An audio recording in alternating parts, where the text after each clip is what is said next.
BRS నేత క్రిసాంగ్ పై fisheries chairman మెట్టు సాయి కుమార్ కీలక వ్యాఖ్యలు చేశారు. గత 10 ఏళ్లు బీఆర్ఎస్ నేతలు అడ్డగోలుగా దోచుకున్నారని, వారి నుంచి అవినీతి సొమ్మును రాబట్టాలన్నారు. సీఎం రేవంత్ గురించి మాట్లాడే స్థాయి క్రిసాంగ్కు లేదని ఆగ్రహం వ్యక్తం చేశారు. కేటీఆర్ కు భజన చేసుకుని క్రిసాంగ్ స్టార్ అవ్వాలని అనుకుంటున్నారని, కానీ ఆయన జోకర్ అవుతున్నారని ఎద్దేవా చేశారు. తిరుపతి రెడ్డి గారిని, కొండలరెడ్డి గారిని, కిషన్ రెడ్డి గారిని కోస్తే ఈ సంవత్సరాలు అక్రమంగా సంపాదించిన డబ్బు నువ్వు ఎవరైతే భజన చేస్తున్నావో కేటీఆర్ వారి యొక్క సమీప బంధువు జోగినిపల్లి సంతోషరావుని కోసి వస్తాయి. జోగినపల్లి సంతోషరావుని పోయి నువ్వు ఎన్ని ముక్కల్లో కోస్తావో కోసుకో క్రిషాంక్. అప్పుడు వస్తే 10 ఏళ్ళు వారి దిగమింగిన సొమ్మంతా.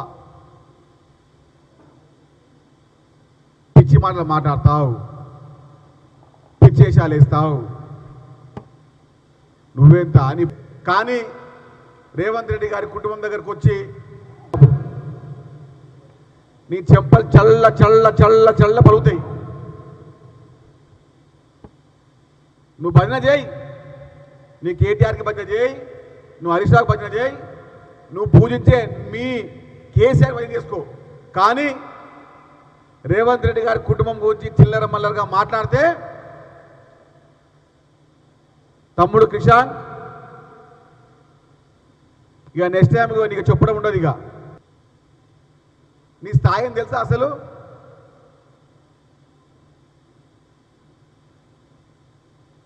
మా గాంధీ భవన్లో పల్లీలు అమ్ముకునే వ్యక్తికి స్థాయి కాదు ఇది.